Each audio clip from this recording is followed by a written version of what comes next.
नमस्कार। जय सिया राम। आप सभी प्यारे प्यारे नन्हे मुन्ने बच्चों को आज के इस लाइव प्रोग्राम में हार्दिक स्वागत और अभिनंदन करता हूं। प्यारे बच्चों, आज से जो motivational learning method for all students programme हम शुरू करने जा रहे हैं, यह motivational learning method for all students programme बहुत ही महत्वपूर्ण है। आप इसे शेयर कर सकते हैं और दूर दूर तक इसे शेयर करें ताकि बच्चों को अधिक से अधिक लाभ मिल सके। प्यारे बच्चों, आज हम विशेष रूप से पूरी तैयारी के साथ, जैसा कि आपसे मैंने प्रॉमिस किया था कि लॉकडाउन के बाद जब क्लासेस स्टार्ट होंगे तो इन क्लासेस में हम बहुत सारी चीज़ें बताने वाले हैं।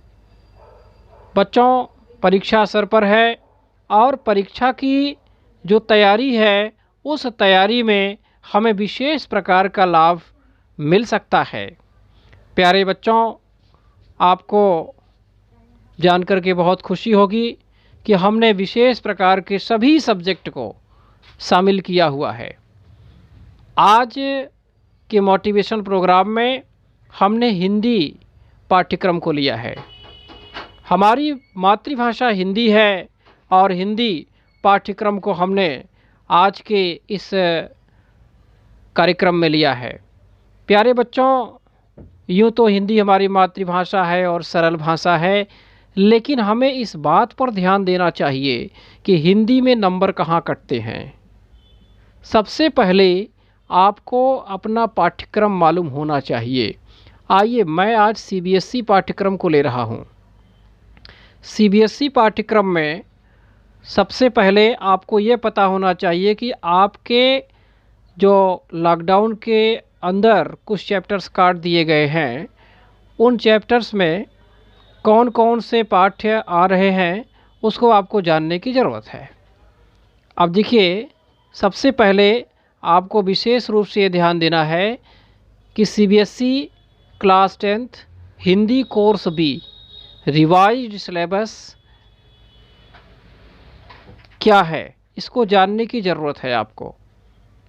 अभी जो बुक है, बुक का पहली बुक का नाम है स्पर्श। स्पर्श जो है, स्पर्श में पद्यखंड जो पद्य भाग है, पद्य भाग में साखी पहला चैप्टर, दूसरा पद और तीसरा मनुष्यता और पर्वत प्रदेश में पावश और कर चले हम फिदा। 1 2 3 4 5 पद्यखंड आ रहे हैं। पद्यखंड से 5 कविताएं।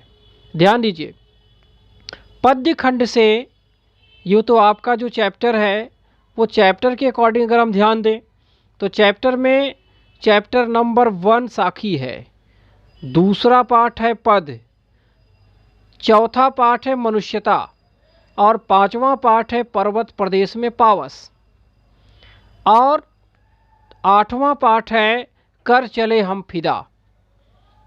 ये सीबीएसई कोर्स बी हिंदी पाठ्यक्रम को आज हमने motivational learning method for all students programme के अंतर्गत लिया है। अब इसके बाद जो है गद्य खंड में आ जाते हैं। गद्य खंड में पहला पाठ आ रहा है बड़े भाई साहब, तीसरा पाठ आ रहा है ततारा बामीरो कथा, छठा पाठ आ रहा है अब कहाँ दूसरे के दुख से दुखी होने वाले, 8वां कारतूस। इसके बाद जो है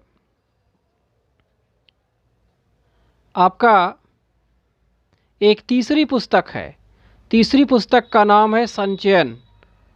संचयन से हरिहर काका पाठ आ रहा है, सपनों के से दिन आ रहा है और टोपी शुक्ला ये आ रहा है। तो प्यारे बच्चों, ये आपका जो है मैंने सिलेबस पाठ्यक्रम बताया। अब इस पाठ्यक्रम में हम आज पहला चैप्टर लेते हैं, फर्स्ट पार्ट ले रहे हैं।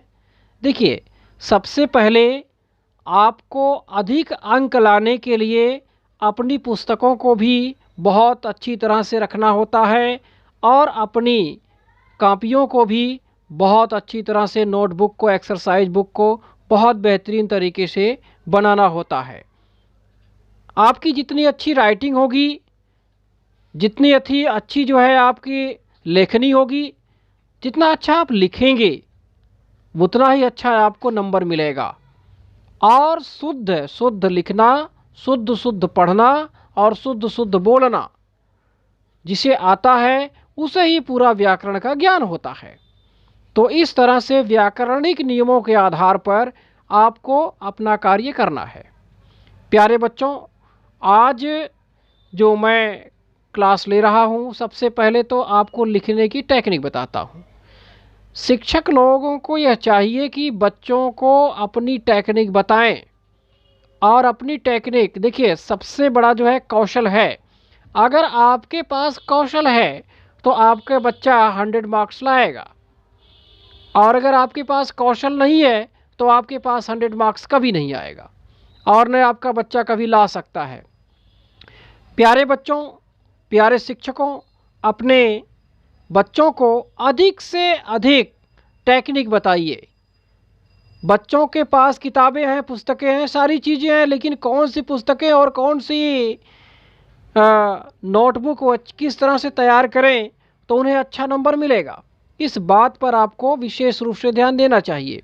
जैसे अब मैंने लिखा, मैं कुछ अपना तरीका बनाया हूँ और उसको दिखाना चाहता हूँ।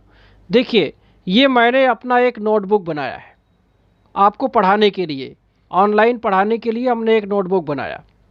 प्यारे बच्चों, ये मैं विशेष रूप से तैयारी के साथ बैठा हूँ, और जितने भी अभिभावक और जितने भी बच्चे इसको सुनेंगे बहुत लाभ मिलने वाला है उनको।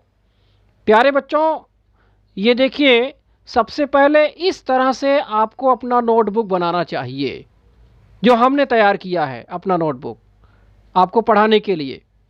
आपको भी इसी तरह से होना चाहिए। देखिए, बीच में अपना जो है नेम टैग लगा देना चाहिए। अब मैंने अपना नाम लिख दिया है इसमें, ठीक है। अब ऊपर एक मोटिवेशनल चीज़ रखनी है चाहिए। आपके पास अगर मोटिवेशनल है, कोई चीज़ आपको प्रेरक से, कविताएं, कहानियाँ, कोई कोटेशन आप डाल दीजिए, वो आपको हमेशा प्रेरित करती रहें।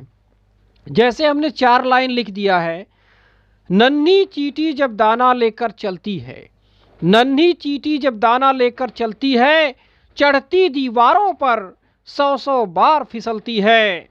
मन का विश्वास रगों में साहस भरता है, मन का विश्वास रगों में साहस भरता है। चढ़कर गिरना और गिरकर चढ़ना न अखरता है। आखिर उसकी मेहनत बेकार नहीं होती, आखिर उसकी मेहनत बेकार नहीं होती, और कोशिश करने वालों की कभी हार नहीं होती, कोशिश करने वालों की कभी हार नहीं होती।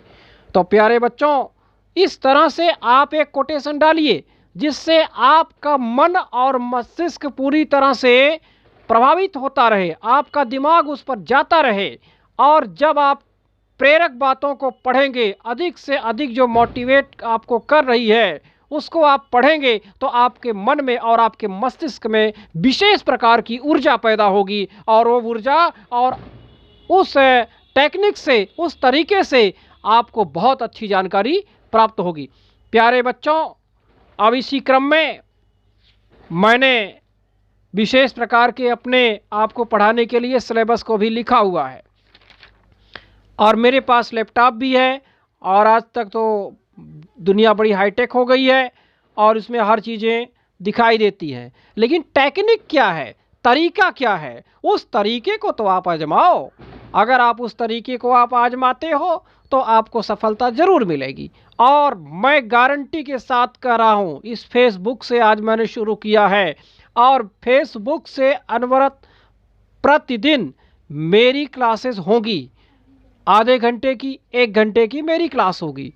आप 40 मिनट की मेरी क्लास लीजिए, और इस 40 मिनट की मेरी क्लास में प्यारे बच्चों, आपको मैं गारंटी के साथ कह रहा हूं 100% मार्क्स दिला दूंगा।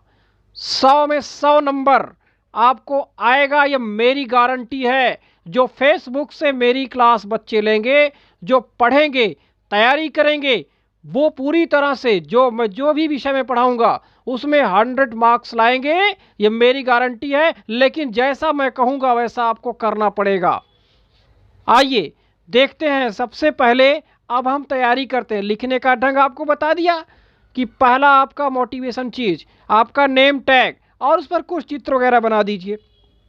और इसके बाद आपका सिलेबस होना चाहिए। इसके बाद आप देखिए, मैंने सब सिलेबस लगा रखा है, अपना पाठ्यक्रम लगा रखा है। और इसके बाद जो है आप देखिए, मैंने एक चैप्टर तैयार किया बड़े भाई साहब, तो उसमें मैंने तिरंगा भी लगा दिया है।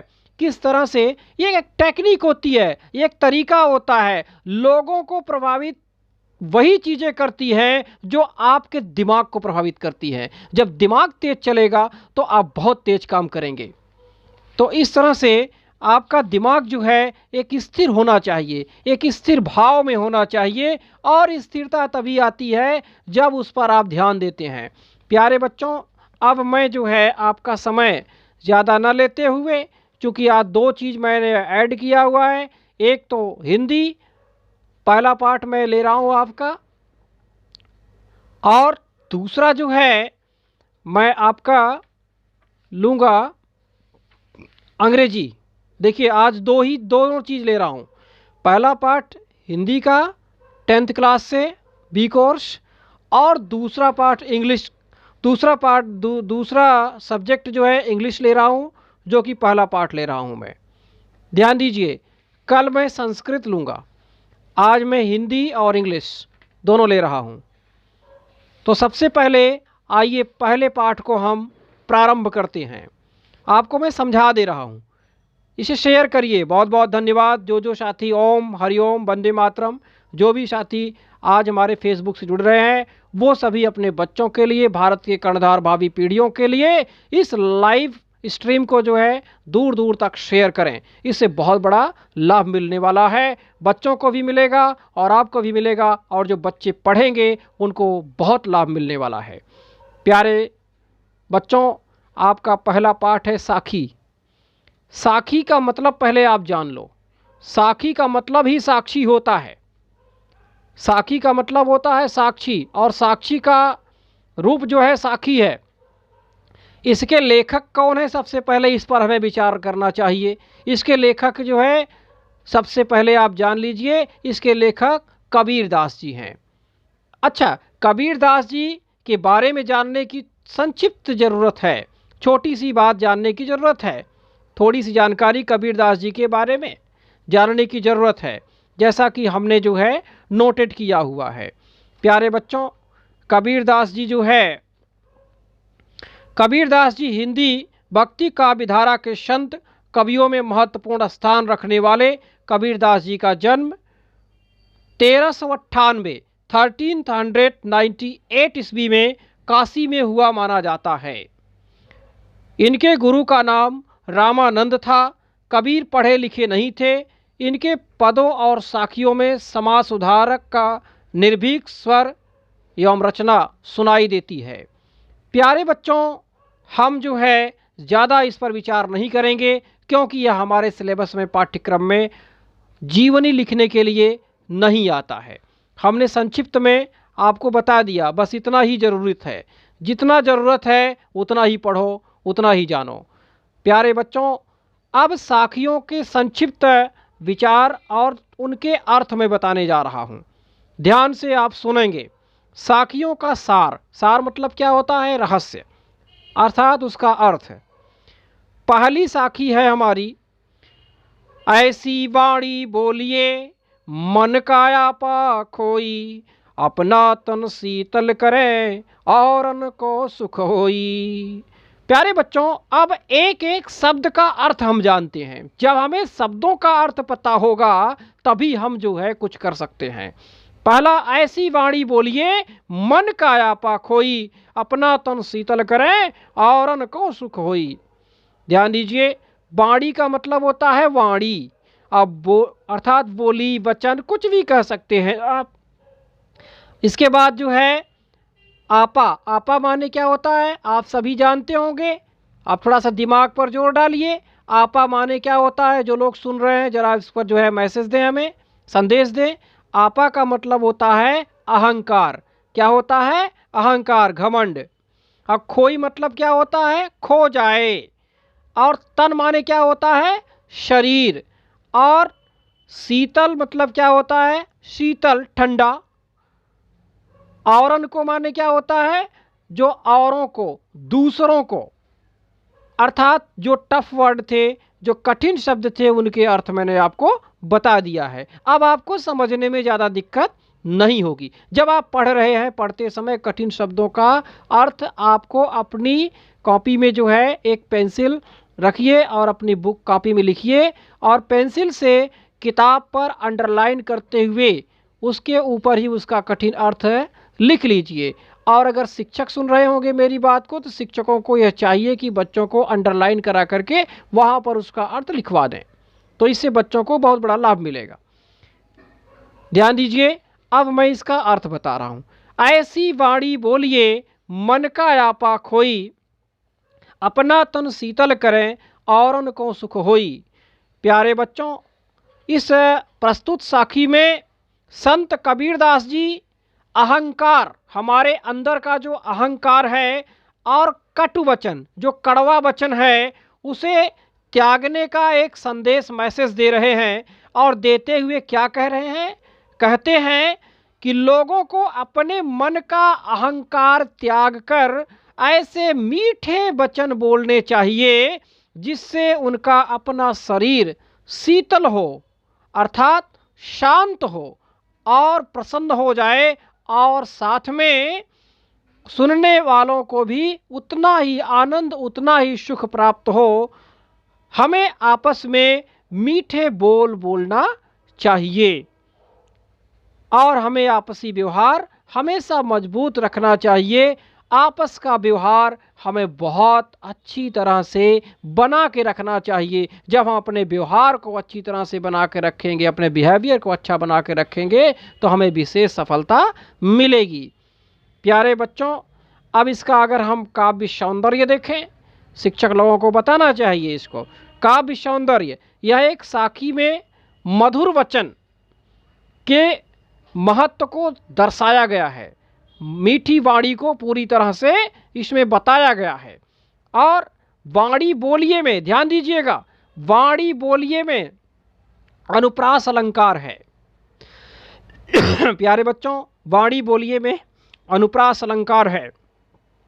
मैं अलंकार की एक दिन क्लास लूँगा तो अलंकार के बारे में विस्तार पूर्वक बताऊंगा, क्योंकि अभी मैं पाठ पढ़ा रहा हूँ, इसलिए मैं अभी अलंकार के बारे में नहीं विस्तार से बता रहा हूँ।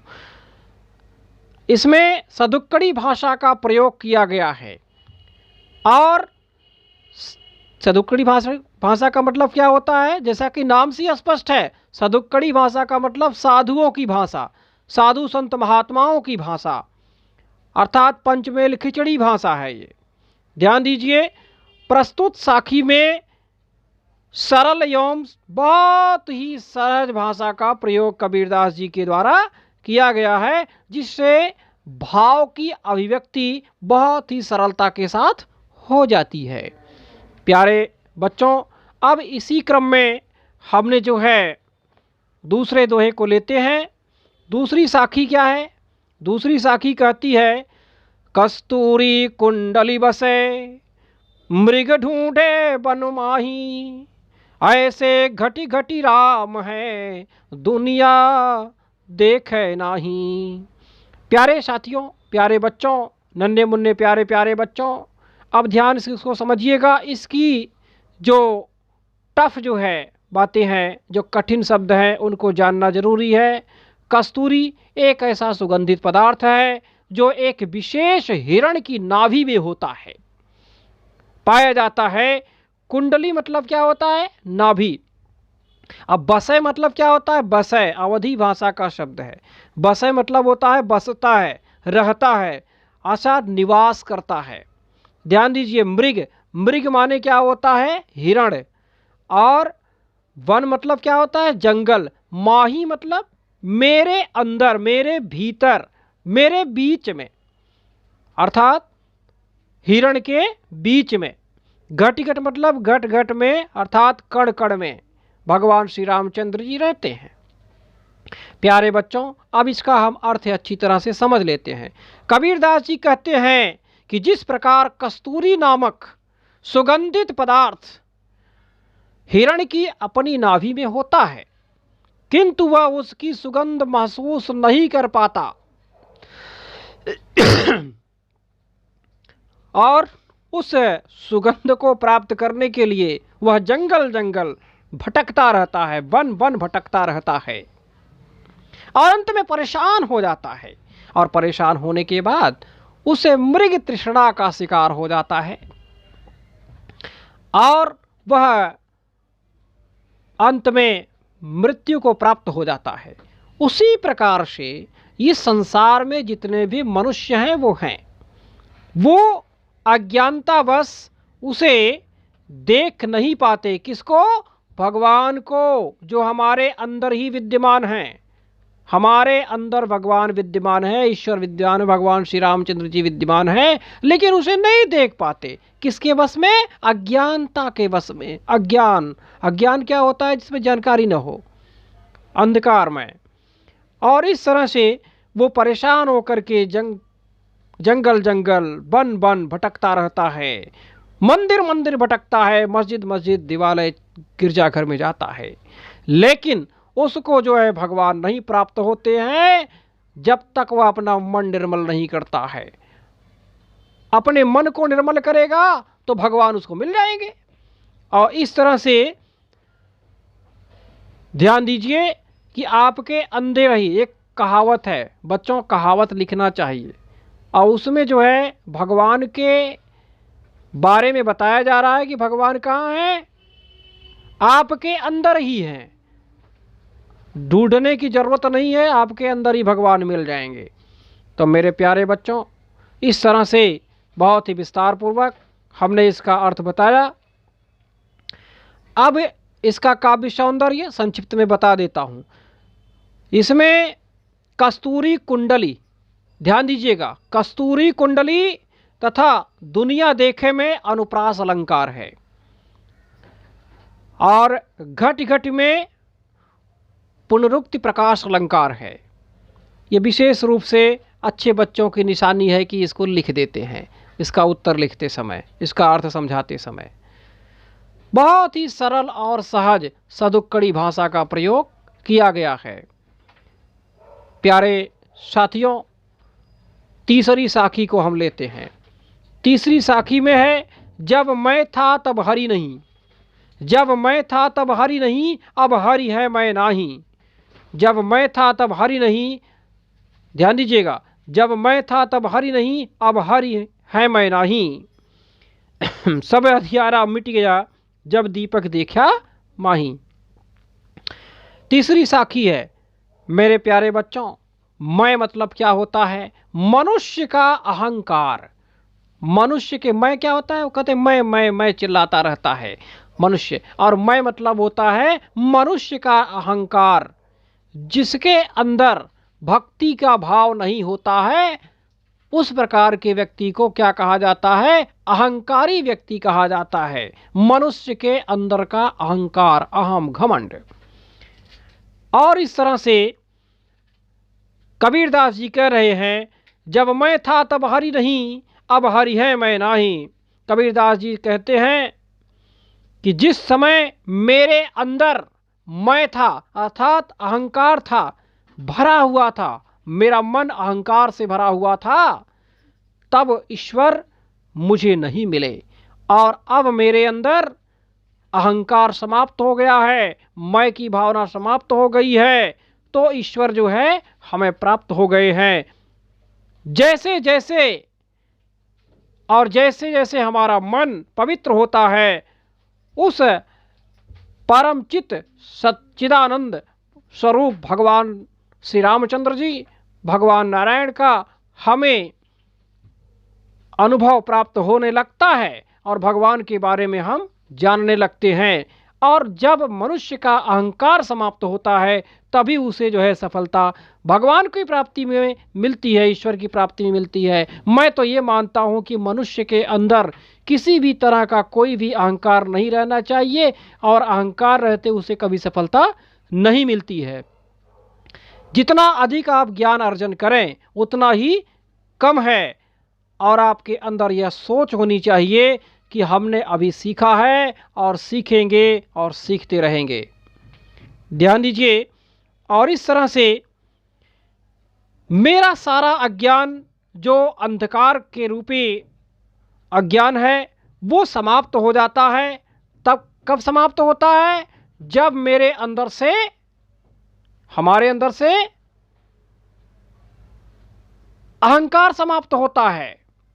जब अहंकार समाप्त होता है तो अज्ञान समाप्त हो जाता है, और जब अज्ञान समाप्त हो जाता है तो मनुष्य को ज्ञान हो जाता है, और जब मनुष्य को ज्ञान हो जाता है तो ईश्वर की प्राप्ति हो जाती है। जब तक उसको जो है ज्ञान नहीं होता है वो अहंकार में, मद में चूर होता है। रावण के सामने भगवान श्री रामचंद्र जी धनुष बाण लिए खड़े हैं, नारायण भगवान विष्णु स्वयं खड़े हैं, लेकिन उसे अज्ञान नहीं हो रहा, वो पूरी तरह से ज्ञान नहीं हो रहा है। वो अज्ञानी व्यक्ति समझ नहीं पा रहा है कि भगवान की शरण में चला जाए तो भगवान उसकी सारी गलतियों को माफ कर देंगे। और इस तरह से कंस के सामने भगवान श्री कृष्ण खड़े हुए हैं, लेकिन अहंकार में मदचूर कंस जो है भगवान से युद्ध करता है। तो हमें जो है उसका परिणाम क्या दिखाई दिया कि भगवान ने जो है कंस और रावण दोनों का वध कर दिया। तो इसलिए अहंकार भगवान का आहार है। मनुष्य को कभी अहंकार नहीं करना चाहिए बच्चों। अब ध्यान दीजिए, अगर इसका हम काव्य सौंदर्य लें तो काव्य सौंदर्य में साखी में बताया गया है कि भगवान के दिव्य दर्शन के बारे में बताया गया है कि भगवान का दिव्य दर्शन कैसे होगा। और मैं शब्द अहम भाव के लिए प्रयुक्त हुआ है, अहंकार के लिए प्रयुक्त हुआ है। अंधियारा अज्ञान का और दीपक ज्ञान का प्रतीक है। हरि है तथा दीपक देख्या में दोनों में अनुप्रास अलंकार है। प्यारे बच्चों ध्यान दीजिए, अब चौथी साखी है। सुखिया सब संसार है, खावें और सोवें, दुखिया दास कबीर हैं, जागें और रोवें। प्यारे बच्चों ध्यान दीजिए, आज की ये 4 जो साखी में बता रहा हूँ, आज 4 बताऊँगा, कल और 4 बताऊँगा, क्योंकि ज़्यादा हो जाएगा फिर आपको समझने में दिक्कत होगी। तो सुखिया सब संसार हैं, खावें और सोवें। ध्यान दीजिए, दुखिया दास कबीर हैं, जागे और रोवें। ध्यान दीजिए, कबीर दास जी मौज मस्ती में डूबे हुए रहने वाले लोगों की तुलना चिंतनशील व्यक्तियों से करते हैं, जो विचार करते हैं उनसे करते हुए कहते हैं, इस संसार में ऐसे व्यक्ति जो केवल खाने पीने और सोने का कार्य करते हैं, उसी में मस्त रहते हैं, अपने जीवन को सबसे सुखी मान करके खुश रहते हैं। कबीरदास जी कहते हैं कि वह दुखी हैं क्योंकि वह जाग रहे हैं, उन्हें संसार की नश्वरता का ज्ञान है, इसीलिए वे संसार की नश्वरता को देख करके बिलखते हैं, रोते हैं और परेशान होते हैं कि हे मनुष्य, तू अज्ञान में कितना जो है अज्ञानी बन करके घूम रहा है। इसलिए मनुष्य को कभी अज्ञानी नहीं बनना चाहिए, अधिक से अधिक ज्ञान सीखना चाहिए और अहंकारी नहीं बनना चाहिए। सांसारिक सुख की प्राप्ति तो मनुष्य को हो जाती है, लेकिन आध्यात्मिक सुख की प्राप्ति मनुष्य को तभी होगी जब वह अपने अंदर के अहंकार को दूर करते हुए भगवान की प्राप्ति की तरफ बढ़ेगा। किसी भी वस्तु में, किसी भी चीज़ में, किसी भी कार्य में उसे तभी सफलता मिलेगी जब वह अपने अहंकार को समाप्त करते हुए सीखने की जिज्ञासा रखा गया बच्चों, और वो सीखेगा। तभी जो है उसे सफलता मिलेगी। ध्यान दीजिए, इस साखी में बताया गया है कि भौतिक सुख के पीछे भागने वाले लोग संसार की नश्वरता से अनजान रहते हैं।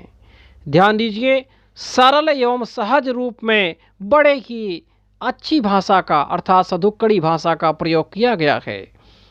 इसमें बताया गया है कि सुखिया सब संसार है तथा दुखिया दास में अनुप्रास अलंकार है। मेरे प्यारे बच्चों, प्यारे साथियों, मैं जो है आज 4 साखी आपको बता रहा हूं और अब मैं कुछ प्रश्न और उत्तर ले रहा हूं। ध्यान दीजिए, मैं आज आपके लिए कुछ महत्वपूर्ण प्रश्न ले रहा हूं, जैसे मीठी वाणी बोलने से औरों को सुख और अपने तन को शीतलता प्राप्त कैसे होती है। ध्यान दीजिए, मैं आपको इसका उत्तर भी बता दे रहा हूं।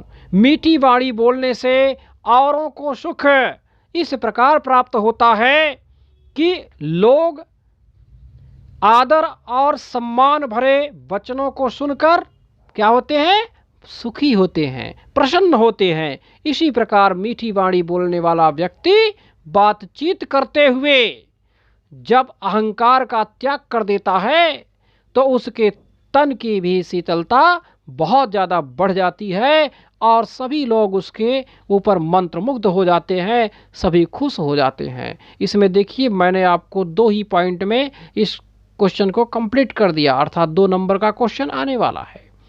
तो प्यारे बच्चों, इस तरह से आपको जो है जो 2 नंबर के क्वेश्चन आए उसे 2 पॉइंट में, जो 4 नंबर के क्वेश्चन आए उसे 4 पॉइंट में, 4 लाइन में, और जो 5 नंबर के क्वेश्चन आए उसे 5 लाइन में। इससे ज़्यादा लिखने की ज़रूरत नहीं है, 5 लाइन में आपको नंबर पूरा का पूरा मिल जाएगा। आप 5 से 6-7 कर सकते हो, जितना आप जिसमें आप उत्तर लिख सको, जिसमें अपनी अच्छी तरीके से आपने आपको प्रकट कर सको। इसके बाद है दूसरा प्रश्न है, मैं लेता हूँ, दीपक दिखाई देने पर अंधियारा कैसे मिट जाता है। साखी के संदर्भ में स्पष्ट कीजिए। प्यारे बच्चों, यहाँ दीपक का अर्थ भक्ति रूपी ज्ञान तथा अंधकार का अर्थ अज्ञानता से लिया गया है। जिस प्रकार दीपक के प्रकाश से अंधकार समाप्त हो जाता है, उसी प्रकार अहंकार नष्ट होने तथा ईश्वर के प्रेम रूपी प्रकाश को पाने से मन के सारे भ्रम दूर हो जाते हैं। क्लेश, परेशानियां, जो भी आपत्तियां हैं, जो भी संदेह हैं, जो भी प्रश्न हैं, सभी प्रकार के सब कुछ समाप्त हो जाते हैं। उसके पास न तो कोई प्रश्न रहता है, न कोई परेशानी रहती है, न कोई दुख रहता है, न दुख का अनुभव उसको होता है। उसको सिर्फ भगवान ही भगवान दिखाई देते हैं, ईश्वर ही दिखाई देते हैं, ईश्वर की प्राप्ति उसको हो जाती है, जिससे मनुष्य का सारा अज्ञान रूपी अंधकार पूरी तरह से समाप्त हो जाता है। इसके बाद जो है प्रश्न है, ईश्वर कण कण में व्याप्त है पर हम उसे क्यों नहीं देख पाते हैं। प्यारे बच्चों, ईश्वर कण कण में व्याप्त है, सीधा सा अर्थ है, मैंने अभी आपको इस साखी का अर्थ बताया था। ईश्वर कण कण में व्याप्त है पर हम उसे इसलिए नहीं देख पाते क्योंकि हमारे अंदर अज्ञान होता है। हम अज्ञानी, अविश्वासी और अहंकारी हैं, इसलिए हम ईश्वर को नहीं देख पाते हैं। हमारा अज्ञान, अविश्वास एवं अहंकार हमें ईश्वर तक पहुँचने नहीं देता है और हम केवल सांसारिक आडंबरों में फंस करके रह जाते हैं। प्यारे बच्चों, आज का एक अंतिम प्रश्न ले रहा हूँ, बड़े ध्यान से उसको सुनिए। अपने स्वभाव को निर्मल रखने के लिए कबीर जी ने क्या उपाय बताया है। इसको मैंने अभी नेट पर सर्च किया, बहुत सारे प्रश्नोत्तरों में बहुत सारे क्वेश्चंस इस तरह के बने हुए हैं और आए हुए हैं बोर्ड में के एग्ज़ाम में, तो आप सभी को इसको विशेष रूप से पढ़ना चाहिए। मैं समझ रहा हूँ, ये गेस है मेरा, और ये क्वेश्चन जो है आने वाला है। ध्यान दीजिए, अपने स्वभाव को निर्मल रखने के लिए कबीर ने क्या उपाय सुझाया है। प्यारे बच्चों, ध्यान दीजिए, अपने स्वभाव को निर्मल रखने के लिए कबीर दास जी ने उपाय सुझाते हुए बताया है कि हमें निंदा करने वाले मनुष्य को सदा अपने पास रखना चाहिए और उनकी बातों पर ध्यान देना चाहिए। इससे हम अपने स्वभाव और चरित्र को निर्मल बना सकते हैं। प्यारे बच्चों, इस क्रम में आज मैंने आपका यह 4 प्रश्न लिया और 4 जो है साखियों को लिया है। अब अगली कड़ी में मैं संक्षिप्त में आज एक थोड़ा सा पाठ जो है केवल अंग्रेजी का पढ़ा देता हूँ। और इस तरह से इंग्लिश के लिए बहुत मेहनत करनी पड़ती है बच्चों। अंग्रेजी के शब्दों का आपके पास विशेष ज्ञान होना चाहिए। आइए, मैं सबसे पहले अपने हाथ में पेन, और मेरे पढ़ाते समय हमेशा पेन और कॉपी और बुक और आपके पास जो है पेंसिल होनी चाहिए। सीबीएसई बोर्ड के बच्चों के लिए दूसरा विषय हमने लिया अभी इंग्लिश को। अभी मैंने हिंदी पढ़ाया है। हिंदी जैसा भी आपको समझ में आया हो उसे आप ज़रूर शेयर करना। हमने कुछ प्रश्न भी आपको उसके उत्तर भी बता दिए हैं और कुछ मैंने आपको 4 जो है साखियों को समझा दिया है पहले पार्ट से।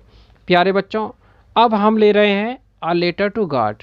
पहला चैप्टर है इंग्लिश का। सीबीएसई बी कोर्स में अ लेटर टू गॉड पहला चैप्टर हम ले रहे हैं। सबसे पहले कोई भी पाठ आप पढ़ने जा रहे हैं तो उसके बारे में उसकी भूमिका को समझ लेना ज़रूरी होता है। उसके बारे में संक्षिप्त जानकारी हो जानी चाहिए। ध्यान दीजिए। They say faith can move mountains, but what should we put our faith इन?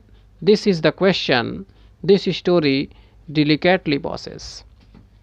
मेरे प्यारे बच्चों, लोग कहते हैं कि विश्वास पर्वतों को भी हिला देता है, परंतु हम किस पर विश्वास करें यह बहुत ज़रूरी होता है। यही प्रश्न आज की जो कहानी है उसमें बताया गया है। इस कहानी में है क्या, सबसे पहले इस बात को आप जानने की ज़रूरत है। Lencho is a farmer who writes a letter to God when his crops are ruined, asking for 100 pesos. Does Lencho's letter reach God? Does God send him the money? Think what your answer to these questions would be and guess how the story continues before you begin to read it. प्यारे बच्चों, Lencho is farmer, Lencho एक किसान है, who जो rights a letter जो एक पत्र लिखता है टू गॉड भगवान के नाम का, व्हेन जब हिज क्रॉप आर ruined जब उसकी फसल पूरी तरह से नष्ट हो जाती है, आस्किंग फॉर 100 pesos वह जो है 100 पैसे मांगता है, 100 रुपये मांगता है। Does Lencho's a letter reach God, क्या लेंचो का पत्र भगवान के पास पहुंचा? Does God send him the money, क्या भगवान ने उसको पैसे दिए? Think what your answer to these questions would be, अपने माइंड में, अपने दिमाग में सबसे पहले इस बात को सोचो और विचार करो कि क्या ऐसा हुआ, क्या उसे पैसे मिले, क्या उसका लेटर ईश्वर के पास पहुंचा, भगवान के पास पहुंचा। And guess how the story continues, और यह अनुमान लगाओ कि आगे इस कहानी में क्या घटना घटी होगी। Before you begin to read it, पढ़ने से पहले, इस कहानी को पढ़ने से पहले अपने दिमाग में अपने विचार को लाओ कि वास्तव में लेंचो एक किसान है जो कि भगवान के प्रति इतना विश्वास रखता है कि जब उसकी पूरी फसल नष्ट हो जाती है तो वो भगवान के नाम का एक पत्र लिखता है और उसमें वह भगवान से 100 रुपये मांगता है। तो मेरे प्यारे बच्चों, आइए देखते हैं कि कहानी में क्या है। थोड़ी सी जानकारी आज दे देंगे, ध्यान से सुनेंगे। बहुत सारे बच्चों का नुकसान हुआ है, स्कूलों में जो है टीचरों ने पढ़ाया भी नहीं है, और पढ़ाया भी है तो ऑनलाइन जो है बहुत ज़्यादा नुकसान हुआ है। बच्चे ध्यान से पढ़े भी नहीं हैं, और न तो टीचर अच्छे से पढ़ाए न बच्चे अच्छे से पढ़े, तो इस तरह से बड़ा नुकसान हुआ है प्यारे बच्चों का। तो आज हम जो है इस पाठ को ले रहे हैं और एक्सप्लेन कर रहे हैं। हमने ये मुहिम चलाया है कि सभी बच्चों को फेसबुक के माध्यम से पूरी जानकारी दे देंगे। जो विषय हमें आते हैं आपको विशेष रूप से जानकारी मिलने वाली है। ध्यान दीजिए, the house the only one in the entire valley, sat on the crest of a low hill. From his height, one could see the river and the field of ripe corn, dotted with the flowers that always promised a good harvest. The only thing the earth needed was a downpour, or at last, at Sar, thought the morning Lancho, who knew his field intimately, had done nothing else but see the sky towards the northeast. प्यारे बच्चों, अभी जो है the house the only one in the entire valley, ध्यान से समझिएगा। The house, वह मकान जो उस पूरी घाटी में एकमात्र अकेला मकान था, एक कहाँ स्थित था? Set on the crest of a low hill, एक निचली पहाड़ी की चोटी पर स्थित था।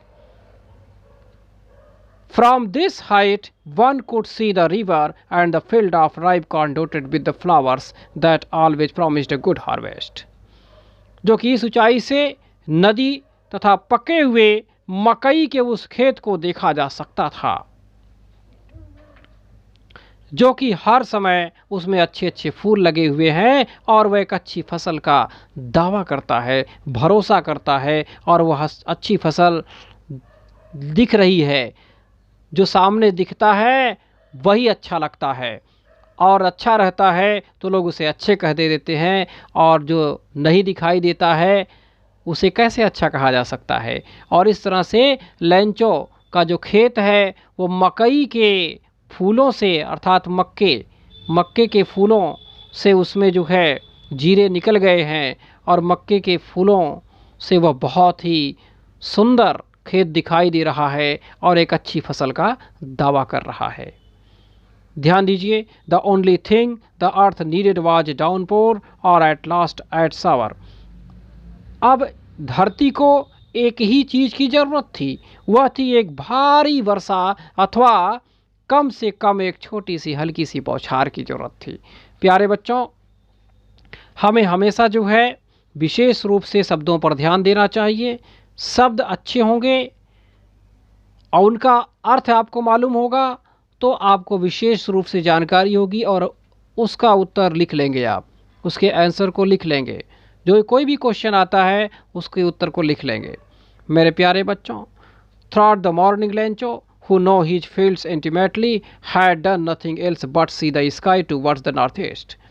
अब इस तरह से उस पूरी प्रातः लैंचो, जो अपने खेतों को बहुत अच्छी तरह से जानता है और अच्छी तरह से वह पहचानता है, उसने उत्तर पूर्व आकाश की तरफ देखने के सिवाय और कोई दूसरा काम नहीं किया, क्योंकि धरती को एक हल्की बौछार की ज़रूरत थी या एक छोटी सी बारिश की ज़रूरत थी, और वो चाहता था कि एक बारिश हो जाएगी थोड़ी सी तो उसकी फसल जो है अच्छी हो जाएगी। और उसकी फसल तो लहलहाता हुआ खेत है ही, हरा भरा खेत है ही, और उसमें जो है मक्के के फूल लग गए हैं, उसमें बलियाँ जो है बैठ रही हैं। अगर बारिश हो जाएगी तो उसका खेत जो है और अच्छा हो जाएगा और उसकी फसल और अच्छी हो जाएगी, ऐसा वो लैंचो जो है सोच रहा है। और इसीलिए वह उत्तर पूर्व की दिशा में देखता रहा कि बारिश आ जाएगी, और आशा लगाए बैठा रहा कि बारिश आने वाली है। मेरे प्यारे बच्चों, now we are really going to get some water women.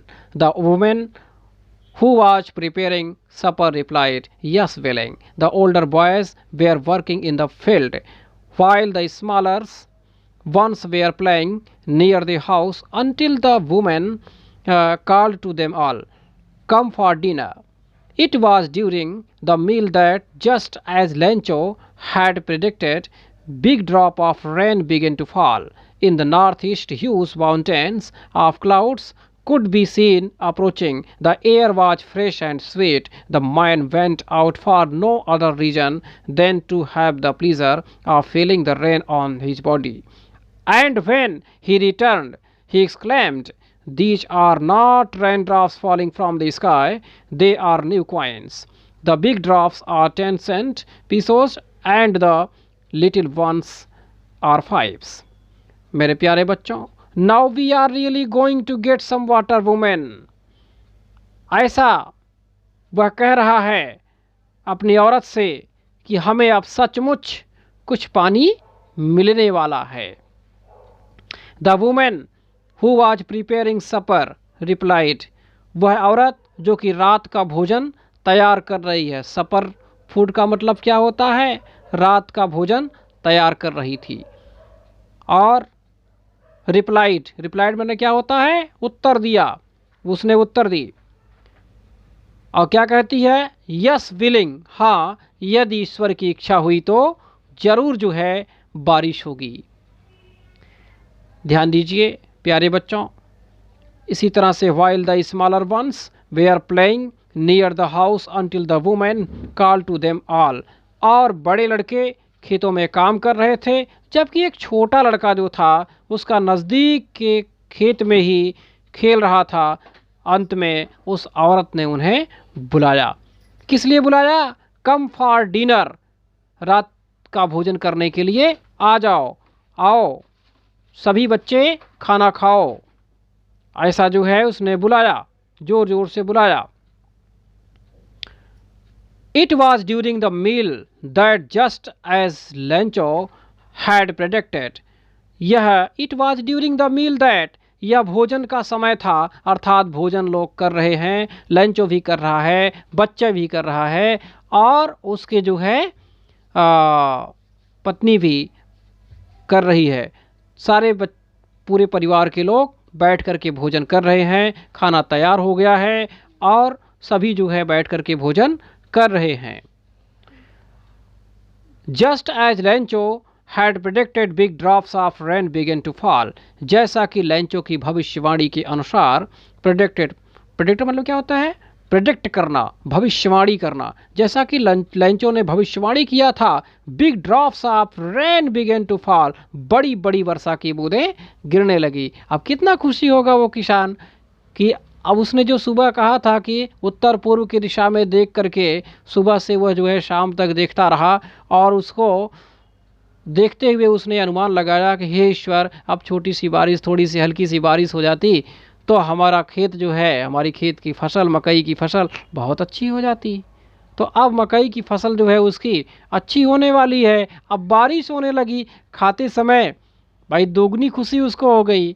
एक तो जो है ईश्वर ने जो है बारिश कर दी, और दूसरे वो भोजन भी कर रहा है, तो खाते समय उसको अपार हर्ष हो रहा है, बहुत खुशी हो रही है, बड़ा आनंद आ रहा होगा उसको, उस किसान को। और इस तरह से लेंचो की भविष्य के वाणी के अनुसार बड़ी बड़ी वर्षा की बूंदें गिरने लगी, बारिश होने लगी। In the north east huge mountains of clouds could be seen approaching. और इस तरह से उत्तर बहुत तेज़ी के साथ जो है बादल उमड़ने लगे, और बड़े बड़े उत्तर पूर्व की दिशा में बड़े बड़े पहाड़ जैसे बादल वहाँ से आने लगे और दिखाई देने लगे। और इस तरह से the air was fresh and sweet, हवा बहुत ताज़ी और सुहानी बह रही थी। सुहानी माने जानते हो ना, बहुत जो अच्छी हवा, अच्छी लगती है शरीर को। भारी बारिश का महीना हो और हवा जो है उसमें ठंडी ठंडी मंद गति की हवा भी चलने लगे तो क्या आनंद आता है। उस आनंद को देख करके तो मन मुग्ध हो जाता है और मोर भी नाचने लगता है। तो मेरे प्यारे बच्चों, ध्यान से आप सुनिए और समझिए इसको, क्योंकि ये बहुत इंपॉर्टेंट पैराग्राफ है ये। North east huge mountains of clouds and could be seen approaching, the air was fresh and sweet. ध्यान दीजिए, the huge mountains of clouds could be seen approaching. Approaching मतलब क्या होता है? आ रहे हैं, दिखाई दे रहे हैं।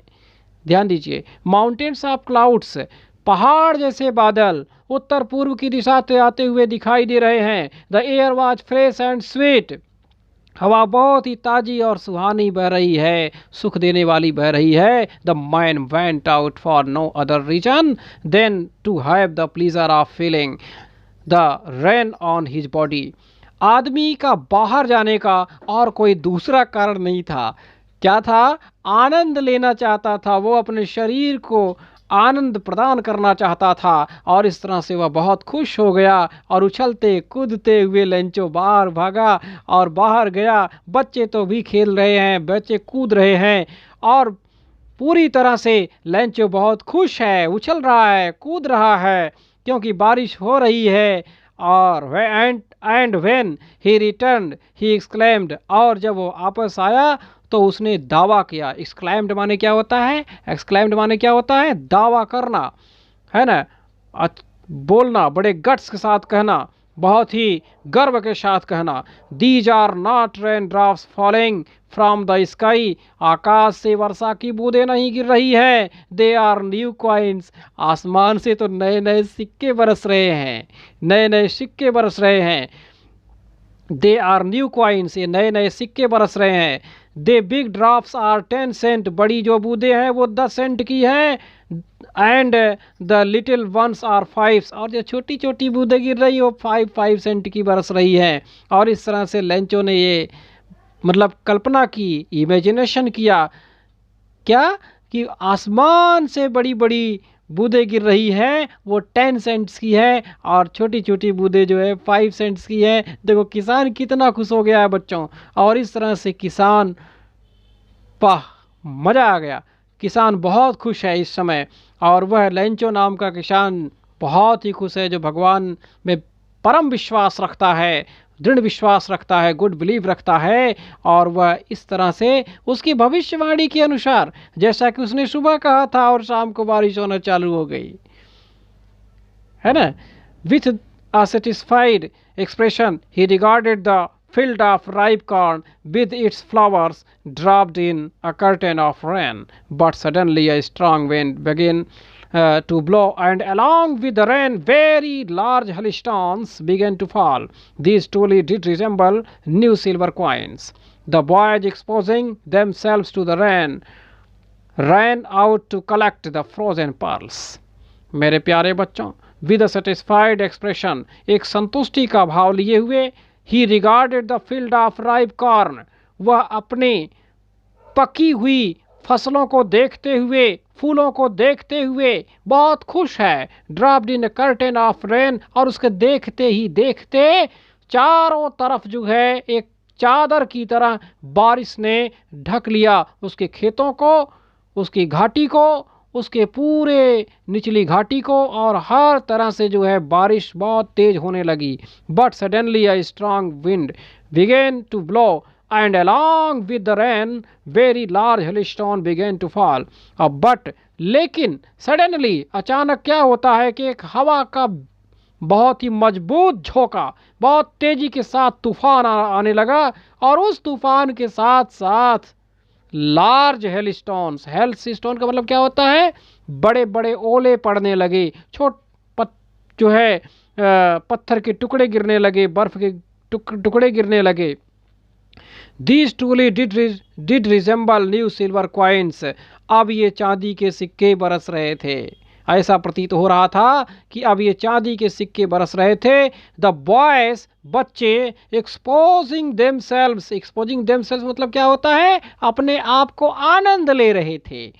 टू द रेन, हवा बारिश के साथ जो है आनंद ले रहे थे, और आनंद लेने के लिए खुशी सारे बच्चे जो है ran out to collect the frozen pearls, बाहर भागे और इकट्ठा करने के लिए द फ्रोजन पर्ल्स, इन जमा हुए मोतियों जैसे छोटे छोटे पत्थर के ओलों को, टुकड़ों को जो है। तो इस तरह से प्यारे बच्चों, बच्चे भागते हुए जाते हैं और उनको इकट्ठा करने लगते हैं। और बच्चों का तो आदत ही है कि जब ओले पड़ने लगते हैं, छोटे छोटे ओले पड़ते हैं, तो बच्चे उसको इकट्ठा करते हैं। It's really getting bad now, अब वास्तव में बड़ा ही बुरा हो रहा है। एक्सक्लेम्ड द मैन, उस आदमी ने, जो किसान है लेंचो, वो दावा करता है कि अब तो बहुत बुरा हो रहा है। I hope it passes quickly, मैं चाहता हूँ कि क्विकली ये शीघ्र से शीघ्र जो है ख़त्म हो जाए। It did not pass quickly, और ये बहुत जल्दी के साथ जो है ख़त्म नहीं हुआ। For an hour the hail rained on the house, अब वो एक घंटे तक लगातार बारिश होती रही, कई घंटों तक होती रही बारिश। द गार्डन, बगीचे, द हिली साइड, जो हिल साइड है, जो उसकी घाटी की पहाड़ियों की जो है अगल बगल है, द कॉर्नफील्ड, और पकी हुई फसलें जो हैं, ऑन द होल वैली, और पूरी घाटी में बारिश होती रही और बहुत तेज़ी के साथ बारिश होती रही। The field was white as if covered with salt, और खेत पूरी तरह से सफ़ेद हो गया। कैसे सफ़ेद हो गया बच्चों? As if covered with salt, जैसे कि उस पर नमक की चादर बिछा दी गई हो। और इस तरह से not a leaf remind on the trees, पेड़ों की एक भी पत्तियां नहीं बची, फसल की कोई भी पत्ती नहीं बची, सब झड़ करके नष्ट हो गई। और इस तरह से किसानों की सारी फसल नष्ट हो गई। Not a leaf remind on the trees, the corn was totally destroyed, और इस तरह से डिस्ट्रॉय मतलब क्या होता है? नष्ट हो जाना। और डिस्ट्रॉयड ये सेकंड फॉर्म लगा हुआ है, past participle sentence. The corn was totally destroyed, और इस तरह से फसल पूरी तरह से नष्ट हो गई थी। The flowers were gone from the plants, और इस तरह से पौधों से फूल पूरी तरह से झड़ चुके थे, ख़त्म हो चुके थे। Lencho's soul was filled with sadness, Lencho की आत्मा पूरी दुख से भर गई।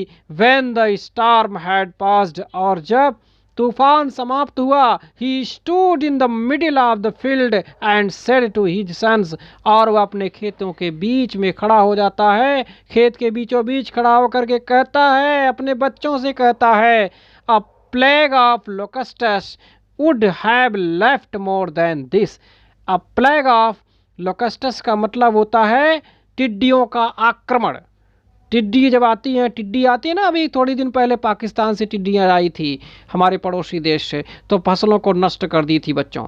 तो इस तरह से जो है वो टिड्डियों का जब झुंड चलता है तो फसल नष्ट हो जाती है। तो किसान वही कह रहा है, लैंचो कह रहा है, क्या कह रहा है? A plague of locusts would have left more than, कि इन टिड्डियों का आक्रमण अगर होता, हमारी फसलों पर अगर टिड्डियों का आक्रमण हुआ होता तो बहुत सारा कुछ बच जाता, फसलें थोड़ा बहुत बच ही जाती, हमारे खाने भर की तो हो ही जाती, बच जाती। लेकिन the hell has left nothing, लेकिन ओलों ने तो कुछ भी नहीं छोड़ा। जो ओले पड़ा और ये पत्थर जो पड़े, उसने तो सब कुछ नष्ट किया, कुछ भी नहीं छोड़ा। This year we will have no corn, इस वर्ष हमारे पास कोई भी फसल नहीं होगा। That night was sorrowful one, यह रात पूरी तरह से दुख भरी रात थी। All our work for nothing, हमारी सारी की सारी मेहनत समाप्त हो गई। There has no one who can help us, अब हमारे पास ऐसा कोई व्यक्ति नहीं है जो कि हमारी सहायता कर सके, ऐसा किसान सोच रहा है। We will all go hungry this year, इस साल हम सभी जो है भूखे रहेंगे। ऐसा जो है किसान जो है सोच रहा है कि अब हमारी सहायता करने वाला कोई नहीं है और हम भूखे मरेंगे। मेरे प्यारे बच्चों, इस तरह से आज हमने पहला चैप्टर साखी लिया हिंदी से कोर्स बी के लिए, और पहला ही चैप्टर मैंने इंग्लिश का जो है कुछ पार्ट लिया।